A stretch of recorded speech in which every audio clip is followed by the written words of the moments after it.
el reino de Dios y el reino de los cielos se refiere a lo mismo. Sí, el reino de Dios es el reino de los cielos. De hecho, fue una de las diapositivas. El reino de los cielos es el gobierno de Dios en el cielo.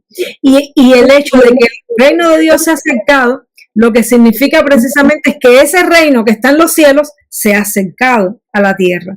Se ha acercado. Por eso es que Jesús decía, el que no hace la voluntad de mi Padre, como mismo se hace la voluntad de Dios en los cielos, así el objetivo es que se haga en la tierra. Por eso Jesús decía, cuando oráramos, le dijéramos, Señor, venga tu reino y hágase tu voluntad aquí en la tierra, como se hace ahí en el cielo. Es el mismo reino. Es el mismo reino. Y también me venía una pregunta, una duda, que es que si el pueblo de Israel, que es con el que Dios ha venido tratando para revelarse al hombre, ¿cómo es posible que no pudieron entender cuando hacías la explicación de cuando le pidieron un rey al profeta y eso, que Dios le decía al profeta que no lo desechaban a él, sino que desechaban a Dios? ¿Cómo es posible de que sucediera eso? ¿Sabes? Cuando Dios había tratado con ellos y ellos habían, visto la mano poderosa de Dios y lo tenían como rey. ¿En dónde hubo esa ruptura así de ellos? Bueno, esa es una pregunta muy buena, la que tú acabas de hacer, porque me da la posibilidad de explicar algo muy importante, y es que Dios, Él mismo estableció que para Él ejercer su gobierno aquí en la tierra, eso fue una ley que Él mismo hizo cuando creó la tierra, era a través del hombre. Era a través del hombre. ¿Qué pasa cuando el hombre falla en representar a Dios? Porque cuando el hombre hace lo que debe hacer, el reino de Dios se manifiesta en la tierra, pero cuando el hombre falla en ser ese embajador, en representar a Dios en la tierra, pues entonces es donde hay esa ruptura. ¿Y qué pasó? Lo que pasó fue que el profeta Samuel ya estaba viejo. El profeta Samuel era un hombre de Dios, pero los hijos del profeta Samuel no seguían los pasos de Samuel. Los hijos del profeta Samuel no eran consagrados a Dios como lo fue el profeta Samuel.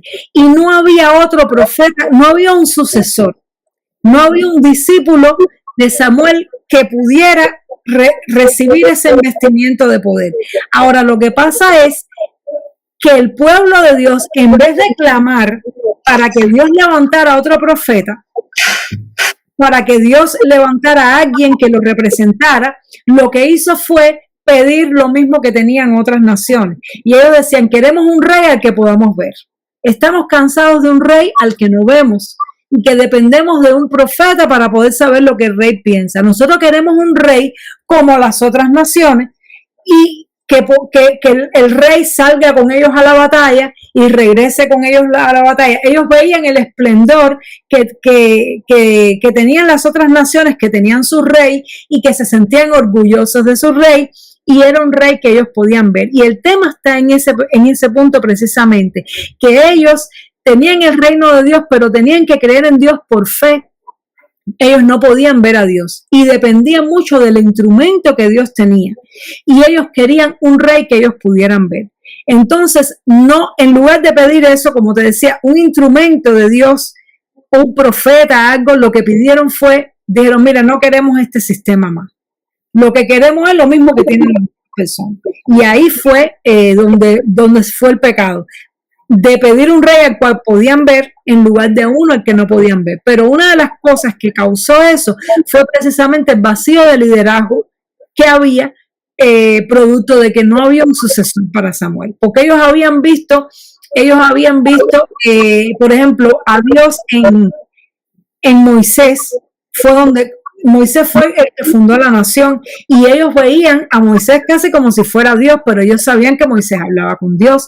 Luego el sucesor de Moisés fue Josué, y durante toda la vida de Josué pues el pueblo veía a Josué como el representante de Dios. Pero una vez que Josué murió, ahí hubo un vacío. Y entonces, como no se sucedió, no se hizo bien ese trabajo de que hubieran personas consagradas a Dios, pues entonces había un poco de anarquía en el pueblo. Y entonces cada vez que las cosas se ponían muy malas, eso está en el libro de los jueces, Dios levantaba un libertador por aquí, Dios levantaba un juez por allá. Entonces hubo una sucesión de jueces y durante algunos jueces que eran mejorcitos, pues la tierra estaba mejor, pero habían otros que no. Y entonces simplemente el pueblo de Israel se cansó de tener que andar así a tientas por fe y querían un rey que pudieran ver. Y ahí eso fue lo que pasó. Por eso fue que desecharon a Dios. Pero también en gran parte es porque los seres humanos no hicimos bien el trabajo. Por eso es que el problema es que el reino de Dios está dispuesto. La Biblia dice que el espíritu está dispuesto, pero la carne es débil.